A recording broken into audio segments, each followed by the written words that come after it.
आपने देखा भारत को किस तरह डोनाल्ड ट्रंप क्रश करने में लगे हुए हैं, लेकिन ये नहीं सोचा होगा कि चीन डिप्लोमेसी में इस तरह से एकदम से प्रो इंडिया स्टैंड ले लेगा।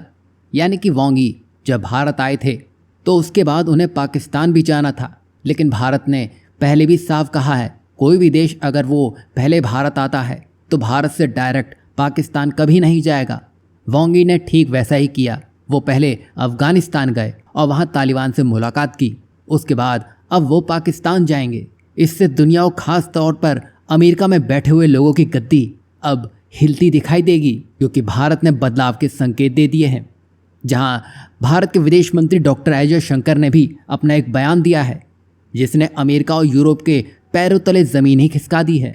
इसके बारे में हम कुछ बताएं उससे पहले आप ये जान लीजिए कि भारत पर एक बड़ा डेंट करने के बाद अब अमेरिका भारत को लेकर एक बड़ा सोचा समझा मूव चलने की तैयारी में है, जिसमें भारत को फिर से मनाया जा सके, रिश्ते सुधारे जा सकें। उसके लिए डोनाल्ड ट्रंप ने सर्गेई गौर को भारत में अमेरिका का नया राजदूत नॉमिनेट किया है।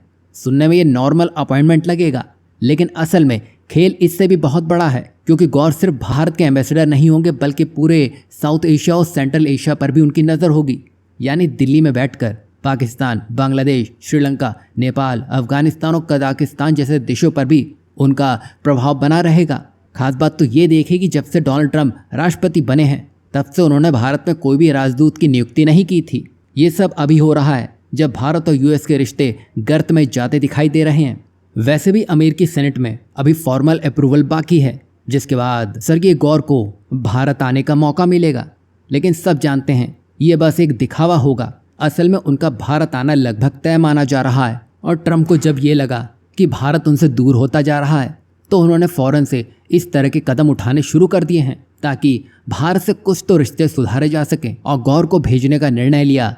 उसमें अमेरिकी विदेश मंत्री मार्को रूबियो ने भी उनकी नियुक्ति का स्वागत किया और कहा है कि भारत दुनिया के सबसे अहम रिश्तों में से एक है। पेंटागन भी मानता है कि भारत अमेरिका साझेदारी रणनीतिक रूप से काफी महत्वपूर्ण है और इसके लिए दूरदृष्टि वाले इंसान की जरूरत है। मतलब जब चीन से भारत ट्रेड डील और बाकी सब चीजों में ग्रीन सिग्नल देता दिखाई दे रहा है, साथ ही पीएम मोदी एससीओ समिट में भी जा सकते हैं, और जिस तरह भारत में वांग यी के साथ तालमेल बैठता दिखाई दिया है, उसके बाद अब अमेरिका भारत को एक अहम साझेदार कहने पर मजबूर हो रहा है।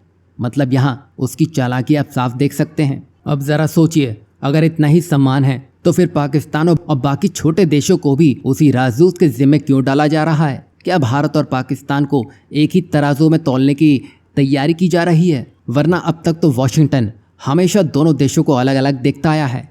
तो क्या ये सिर्फ एक दिखावा है या असल में भारत की अहमियत को घटाने की कोशिश की जा रही है? आप इन सब में क्या सोचते हैं? अपनी राय ज़रूर दीजिएगा। वहीं आपको ये भी बता दें कि गौर सिर्फ 39 साल के ही हैं, लेकिन डोनाल्ड ट्रंप की टीम में उनका असर बड़ा है और एशिया की अमीर की नीति में वे अहम रोल निभाएंगे। मज़े की बात तो ये देखिए, जिस तरह हाल ही में डोनाल्ड ट्रंप और एलन मस्क के बीच में दरार पैदा होती दिखाई दी है, वैसा ही कुछ गौर और एलन मस्क के बीच में तालमेल बैठा है। अब सोचिए, जिस पर अमेरिका का सबसे बड़ा अरबपति यकीन नहीं करता है, उसी को भारत और एशिया का भविष्य थमाया जा रहा है। कुल मिलाकर यहाँ पर डोनाल्ड ट्रंप की स्ट्रैटेजी डैमेज कंट्रोल करने की है, लेकिन अब उनका ये काम नहीं हो पाएगा। यही नहीं, हाल ही में डॉक्टर एस जयशंकर ने तो अमेरिका को ऐसा जवाब दे दिया है कि अमेरिका के द्वारा जो 50% टैरिफ और यूरोपियन यूनियन के द्वारा जो धमकी की बात कही जा रही थी, उसकी हवा निकाल दी गई है। दरअसल हाल ही में डॉक्टर एस जयशंकर ने अमेरिका को दो टूक कह दिया है, अगर आपको भारत का तेल नहीं चाहिए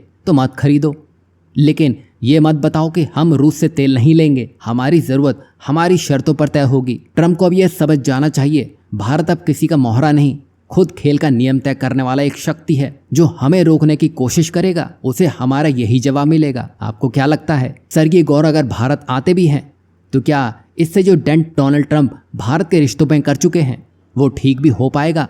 और वहीं डॉक्टर एस जयशंकर ने जिस तरह यूरोपियन यूनियन और अमेरिका को जवाब दिया है, उससे क्या ये देश समझ जाएंगे कि भारत टैरिफ और सैंक्शन को अब तो बिल्कुल भी मानने से रहा? इस पर आप अपनी राय क्या रखते हैं, ज़रूर बताइएगा।